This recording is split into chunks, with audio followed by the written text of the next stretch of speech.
Bienvenidos, amigos y amigas, a Historia con el Móvil. Mi nombre es Juan Jesús Pleguezuelo, soy profesor de Historia de Instituto y estoy muy feliz de estar una vez más con todos vosotros. Este es un programa especialmente dirigido a estudiantes de secundaria y bachillerato, aunque también va a todas esas personas que son curiosas, que siempre se están preguntando por qué, que guardan en sí un espíritu humanista y que encuentran en el conocimiento una fuente de placer. Este programa también va a todos ellos. Por cierto, gracias por todos los comentarios que me hacéis, por compartir mi trabajo, por los mensajes que me escribís, 1.000.000 de gracias. Antes de empezar con el programa, te recuerdo que si te gusta cómo cuento la historia, si te gusta cómo veo la educación, puedes adquirir mi libro, Como una historia, en Amazon. Te dejo el enlace en las notas del programa.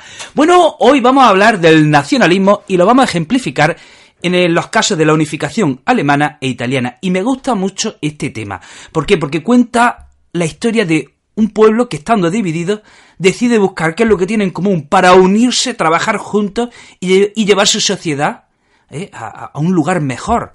Los humanos no siempre estamos peleándonos unos con otros, no. Tanto en el caso alemán como en el caso italiano, estas sociedades decidieron unirse y estar juntas y trabajar por el futuro. ¡Qué bonito! Bueno, vamos a empezar definiendo algunos conceptos.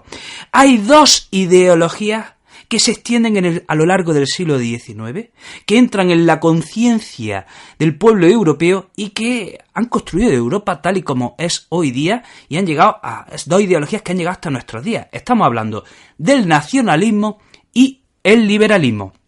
Ya hemos hablado del liberalismo en otros podcasts, sobre todo en el podcast de la Revolución de 1820, 1830 y 1848. Pero vamos a repasar brevemente qué es el liberalismo. Miren, cuando Napoleón Bonaparte conquista pues, casi toda Europa, lleva consigo los ideales de la Revolución Francesa. ¿Y qué decía la Revolución Francesa? ¿Cuál era el objetivo de la Revolución Francesa? ¿Cuál era el objetivo de la Revolución Francesa? Vamos, a ver, demuéstrame si te has escuchado el podcast. ¿Cuál era el objetivo de la Revolución Francesa? Pues uno muy sencillo: acabar con el antiguo régimen, es decir, acabar con la monarquía absoluta, acabar con la sociedad estamental, acabar con el enorme poder de la Iglesia, fomentar un pensamiento lógico, un pensamiento ilustrado, etcétera, etcétera. Bueno, pues esos ideales de la Revolución, Napoleón los expande por toda Europa. Y cuando Napoleón es derrotado, sucedió que esas ideas ya no tuvieron marcha atrás. O sea, Napoleón fue derrotado, pero esas ideas de la revolución se habían asentado en los distintos territorios que había conquistado Napoleón y ya no desaparecieron. Por eso, después de la derrota de Napoleón, se produce una oleada revolucionaria en la primera mitad del siglo XIX, la revolución del 20, del 30 y del 48, en el que las sociedades intentan construir una sociedad donde los pueblos tengan más derechos, donde se terminen con los privilegios de la nobleza, donde no haya monarquía absoluta, donde haya constituciones, etcétera, etcétera. Eso es el liberalismo. Bien, y ahora vamos a ver qué es el nacionalismo. El liberalismo, atención, corre parejo al nacionalismo. Estas dos ideologías van de la mano, son casi dos caras de la misma moneda. ¿Qué es el nacionalismo? Oye, esto no es tan fácil de definir. Empecemos hablando de qué es una nación. Una nación, hablamos de una nación. Una nación es el colectivo humano que ha encontrado un vínculo en común. Un colectivo humano que encuentra cosas que le unen a su pueblo. Por ejemplo, un colectivo humano que tiene una historia en común, una lengua común, una religión, una tradición, etcétera, etcétera. Eso es lo que define a una nación. Y además, no solo tiene todas esas cosas en común, sino que se empieza a diferenciar de otros colectivos humanos. Y si eso es una nación, ¿qué es el nacionalismo? Pues el nacionalismo es el derecho de ese pueblo a gobernarse por sí mismo, a gobernarse de manera autónoma, a tener un gobierno propio de su pueblo, es decir, a ser independiente y que no venga ningún imperio a subyugarte. Hay dos tipos de nacionalismo: el nacionalismo inspirado en el liberalismo y el nacionalismo inspirado en el romanticismo.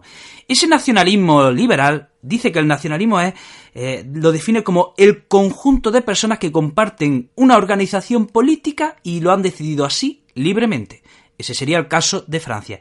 Y luego tenemos el nacionalismo inspirado en el romanticismo, que dice que un pueblo tiene un alma un alma inmutable que tiene un espíritu común, un espíritu que se refleja en la lengua, en las tradiciones, en la religión, y un espíritu que está por encima de la voluntad del pueblo. Y es este el nacionalismo que acaba triunfando y que se da, por ejemplo, en el caso de Alemania. Bueno, pues eso es el nacionalismo. Y ahora hay que decir que el nacionalismo se manifiesta de tres maneras a lo largo del siglo XIX. Uno, aquellos colectivos humanos, aquellas naciones que quieren independizarse de otros imperios. Por ejemplo, bajo el imperio turco y bajo el imperio austrohúngaro hubo muchos movimientos nacionalistas que querían la independencia de esos imperios. Por ejemplo, esos colectivos humanos que estando divididos deciden unirse, se dan cuenta de que tienen muchas cosas en común y dicen, leche, trabajemos juntos y tenemos bastante más cosas que nos unen que las que nos separan. Estamos hablando del caso alemán y el caso italiano. Y tercero, tenemos un nacionalismo, este es el que menos me gusta, que se da a finales del siglo XIX, que es el de las naciones que quieren demostrar que son las más fuertes. Quieren demostrar que son las más fuertes y se tienen que imponer a las demás. Vemos el caso de Reino Unido, Francia, Alemania, etc. Bueno, pues ahora vamos a hablar de la unificación alemana. Miren, a comienzos del siglo XIX, Alemania como tal no existía. Existía un conjunto de estados germánicos unidos por una institución casi simbólica que era el Sacro Imperio Romano Germánico. Y sí, había un emperador que solía ser de la casa de los Habsburgo y que era de carácter electivo, es decir, se le elegía, no era hereditario. ¿Y qué sucede? Pues que esa institución llamada Sacro Imperio Romano Germánico era simbólica. El emperador no tenía poder ninguno. Es decir, los estados germánicos eran independientes unos de otros.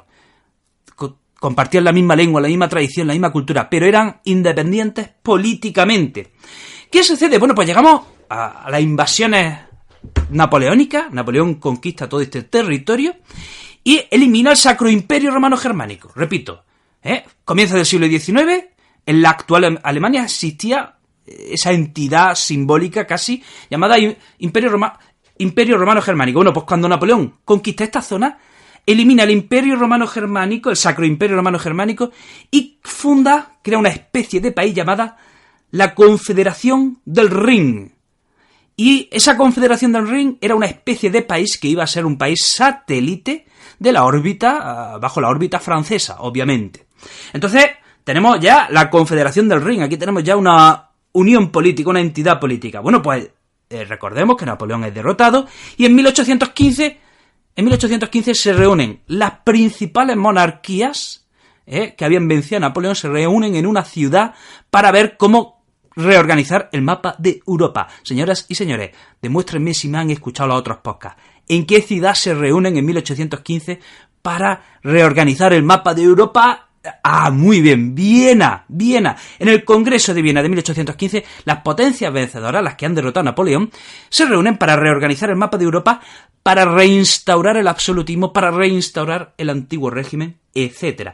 Y en ese Congreso de Viena, atención, eliminan aquello que había creado Napoleón, que era la Confederación del Rin, y crean otra institución llamada la Confederación Germánica, que unía a todos los estados alemanes que están en el centro de Europa.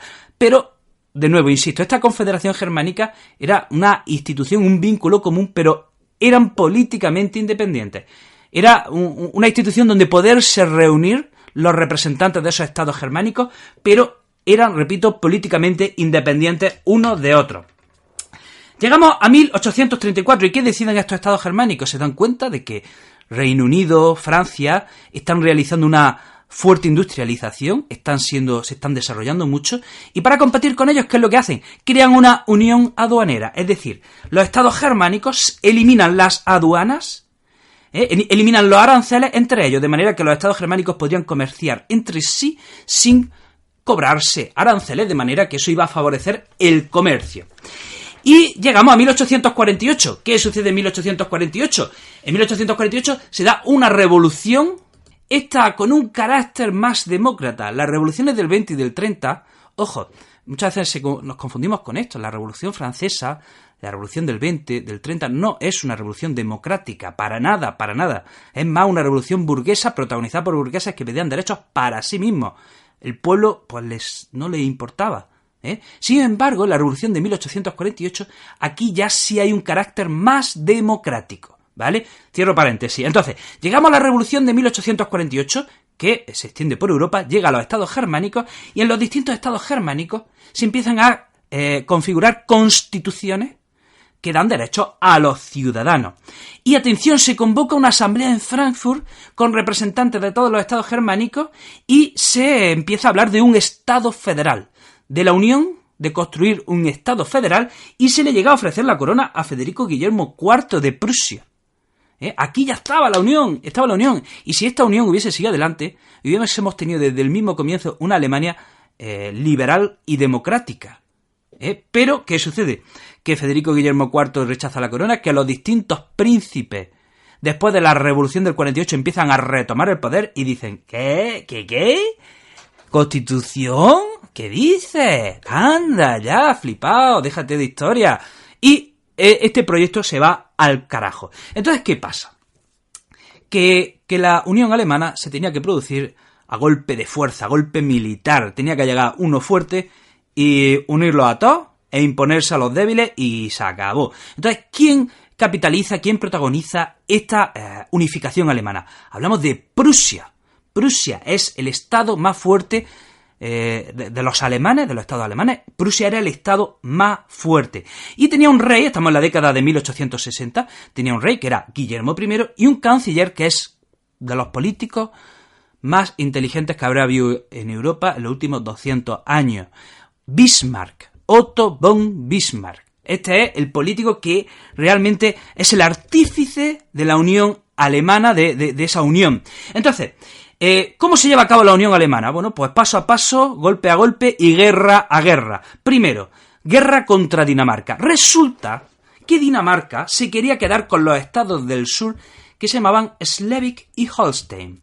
¿Qué hace Prusia? Pues en la Confederación Germánica les dice a sus compañeros, a los estados alemanes, señores, que Dinamarca se quiere quedar dos estados alemanes, que son débiles, tenemos que protegerlos. Y Austria dice, venga, va, Prusia, unámonos y luchemos contra Dinamarca y protejamos a estos estados alemanes porque son nuestros hermanos. Así que Prusia y Austria se enfrentan contra Dinamarca para defender los ducados de Schleswig y Holstein. Por supuesto, Prusia y Austria ganan porque eran bastante más fuertes que Dinamarca. Pero, ¿y qué dicen? Han ganado la guerra y entonces Prusia dice, yo me quedo con un estado y tú, Austria, te quedas con otro estado. Schleswig para uno y Holstein para otro. Perfecto. Pero en la práctica, ¿qué hace Prusia? Pues tima a Austria.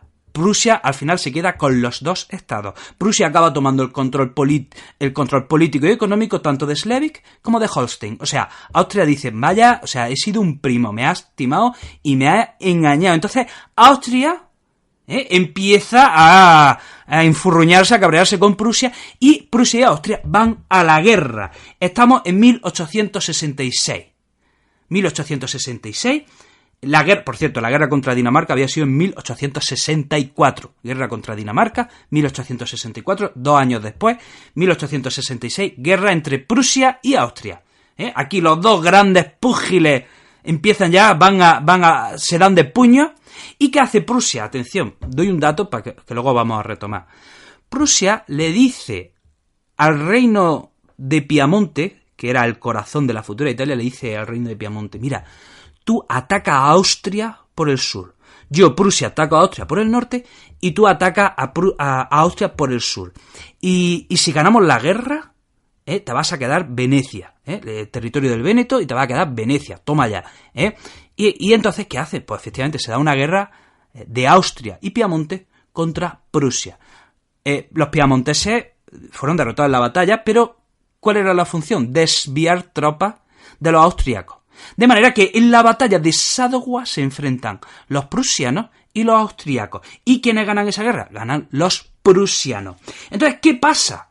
Que ahora se crea la Confederación Germánica del Norte y Austria ya no está ahí. O sea, Austria queda fuera del proceso de unificación alemana y ya nunca más volverá a tener oportunidad de unirse a esa futura Alemania, y al día de hoy siguen siendo dos países independientes. Pero, oye, quién sabe si Austria hubiese sido incluida en esa Confederación Germánica del Norte, a lo mejor hoy serían el mismo país.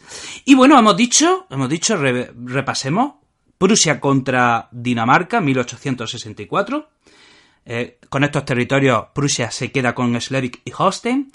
Prusia contra Austria en 1866, y con esos territorios, de nuevo, se anexiona a otros territorios germánicos del centro de Alemania, y ahora vamos ya al tercer asalto. Este sí que es el fuerte. Este es el fuerte, el más grande y el definitivo asalto, la guerra contra Francia.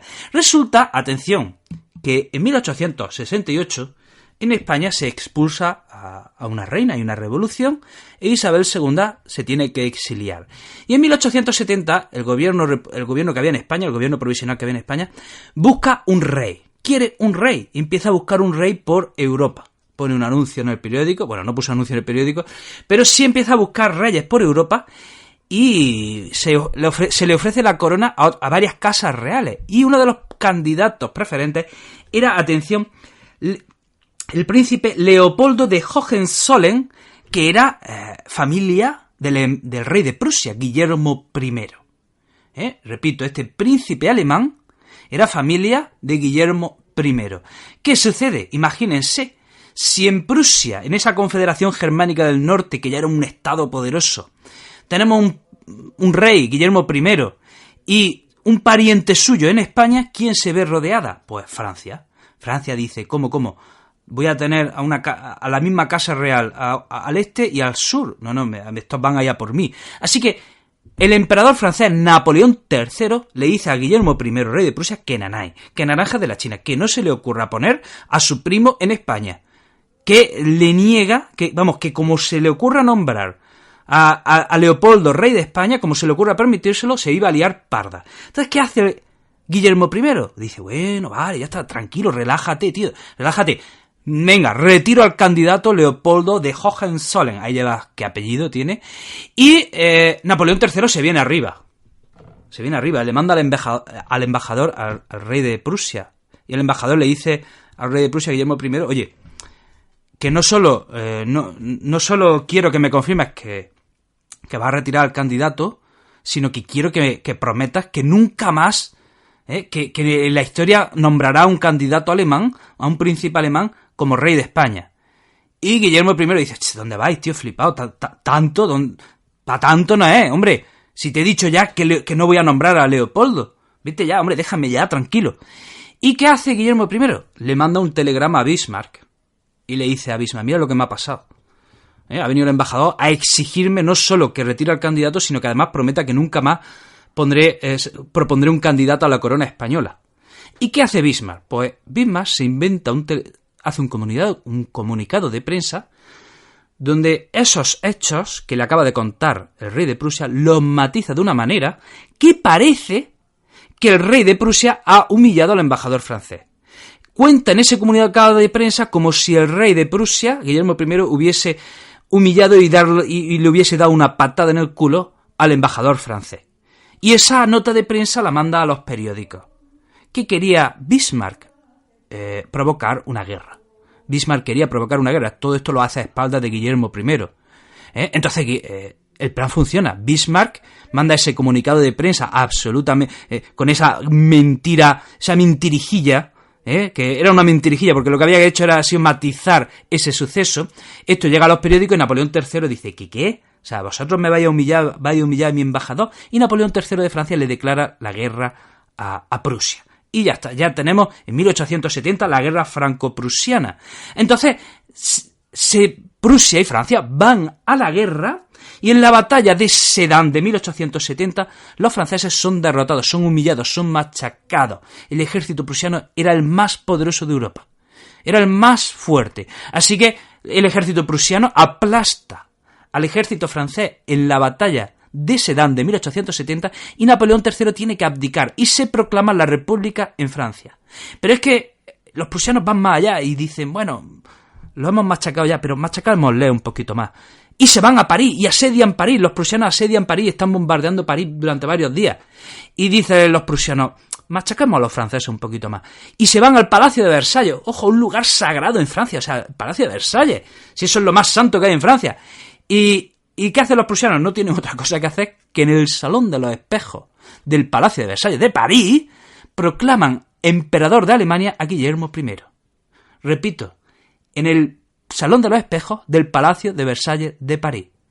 Allí proclaman emperador a Guillermo I, emperador de Alemania, y proclaman, atención, el inicio del segundo imperio, el segundo Reich. ¿Cuál es el primer Reich? El primer Reich es de la Edad Media, del siglo IX, con Otón I. Y luego, por desgracia, hablaremos más adelante, se hablaría del tercer Reich, que es el que intenta construir Hitler, ¿vale?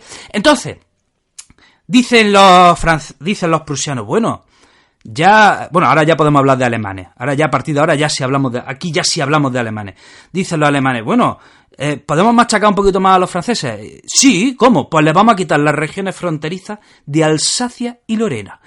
Quédense con este dato.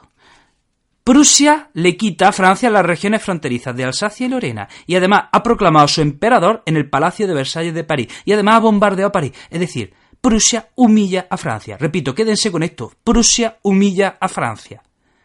Perdón, Alemania, mejor dicho. Alemania humilla a Francia. Y Francia dice, te juro que te la devolveré. O sea, espérate que te la devolveré algún día. Efectivamente, 40 años después, Francia se la devolvería a Alemania. 40 o 50 años después. ¿De qué tragedia estoy hablando? De la Primera Guerra Mundial. El deseo de revancha de los franceses, de alguna manera, es una de las causas que provoca la Primera Guerra Mundial. Vamos a hablar ahora de la unificación italiana. ¿Qué era Italia a comienzos del siglo XIX? Pues era un mosaico de territorios independientes entre sí. O sea, al norte, parte del norte estaba controlado por el Imperio Austriaco. La otra parte del norte había un reino independiente que se llamaba el Reino de Piamonte. Luego en el centro norte había unos estados que eran independientes. Luego en el centro de Italia tenemos los estados pontificios controlados por la Iglesia. Al sur había un reino que se llamaba el Reino de las Dos Sicilias. O sea, aquello era un mosaico de reinos y de estados independientes entre sí. Y de nuevo, aquí tenemos la misma situación. Los italianos se dan cuenta de que tienen mucho en común, de que tienen muchas cosas en común, muchos lazos, y tienen una misma cultura, una misma lengua, una misma religión, una misma geografía, y aquí empieza a surgir una conciencia de unión, empieza a surgir una conciencia de que es mejor estar unidos a estar separados. Entonces, ¿cuáles son los precedentes de la unificación italiana? Bueno, pues tenemos que hablar, por ejemplo, de un político que se llamaba Mazzini, que, era un revolucionario. Pertenecía a una sociedad secreta que se llamaban los Carbonarios, que luchaban contra la invasión napoleónica. Y Mazzini, estuvo en la cárcel. En la cárcel empieza a crear los principios de ese movimiento que estaba a punto de crear. Lo mandan al exilio, y en el exilio crea una organización que se llama la Joven Italia. Y esa Joven Italia lo que propugnaba era la unión de toda Italia. Y de hecho, la Joven Italia, la organización, intenta varias insurrecciones, pero todas ellas fracasan. Entonces aquí hay un primer intento de unificación. Tenemos que hablar de otro intento de unificación, o al menos de independencia. En 1848, otra vez, estamos con las revoluciones de 1848, Venecia y Lombardía intentan independizarse del Imperio Austriaco. Fracasa ese intento. Y volvemos con lo mismo que ha pasado en el caso alemán, pasa en el caso italiano. Aquí tenía que haber un reino que fuese quien pilotase la unificación. ¿Y qué reino es en este caso? El reino de Piamonte. El reino de Piamonte era un reino independiente donde sí había triunfado la revolución del 48, donde empieza a elaborarse una constitución, donde tenemos un rey que es Víctor Manuel II y un primer ministro que se llamaba el conde de Cavour. Y este es otro tío súper inteligente que es capaz de organizar la unificación italiana. Entonces, lo primero que había que hacer, el conde de Cavour dice, vamos a ver, primer paso para conseguir la unificación. Por un lado tenemos a este gigante, el Imperio Austriaco, que tiene sus narices en la península itálica. Tenemos que echarlo. Pero el reino de Piamonte solo no puede echar a los austriacos. Necesita la ayuda de otro gigante. Francia. En Francia, a Napoleón III le pide ayuda a Napoleón III, pero ¿cómo le pide ayuda a Napoleón III? ¿Qué argucia utiliza el conde de Cavour para convencer a Napoleón III de que le ayude a luchar contra los austriacos? Pues recurre utiliza una tentación que Napoleón III no puede rechazar.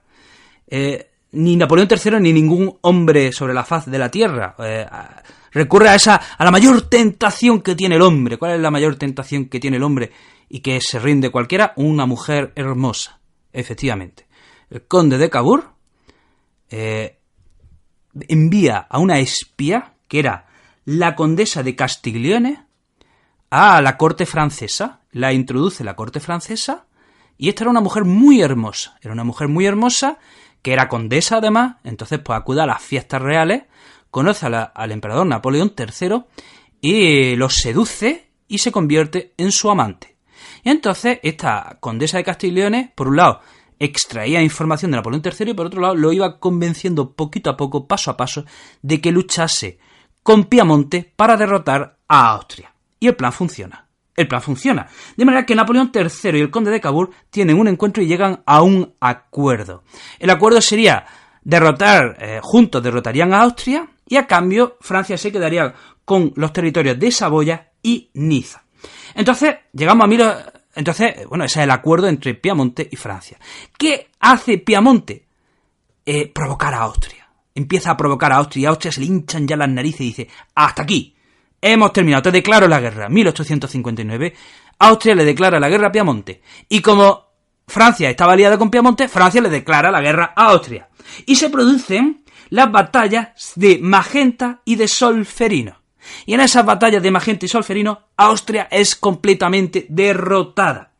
Entonces, en esa derrota de Austria, Piamonte se anexiona Milán y Lombardía. Ojo, se anexiona Milán y Lombardía, pero es que además, con esa anexión de Milán y Lombardía, hay muchos estados centrales que le dicen a Piamonte, queremos ser parte del reino de Piamonte, nos unimos a la fiesta, quédate con nosotros. Entonces, el reino de Piamonte de una tacada se queda con Milán, con Lombardía y con distintos estados centrales que libremente se anexionan al reino de Piamonte. Y al sur teníamos el reino de las dos Sicilias. Bueno, pues aquí hay un joven revolucionario, Giuseppe Garibaldi, que había luchado en América Latina por la independencia de Uruguay, que había luchado en las revoluciones del 48. Y ahora, ¿qué hace? Giuseppe Garibaldi recorre el sur de Italia con sus seguidores y que llevaba una camisa roja. Entonces, ¿qué hace Giuseppe Garibaldi? Va recorriendo, hace una marcha por el sur de Italia para derrocar a la monarquía borbónica que reinaba en el reino de las dos Sicilias y va proclamando la unidad de Italia. Anexionándola al reino de Piamonte, que ya se estaba quedando con el norte de Italia. ¿A dónde se dirigía Giuseppe Garibaldi? Se dirigía a Roma.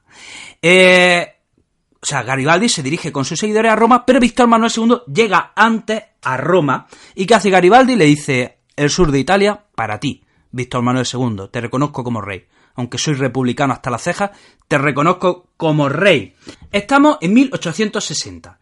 En el año 61 se convoca el Parlamento en Turín y reconocen a Víctor Manuel II como rey de Italia. En el año 1866, señores, ¿qué guerra había habido en 1866?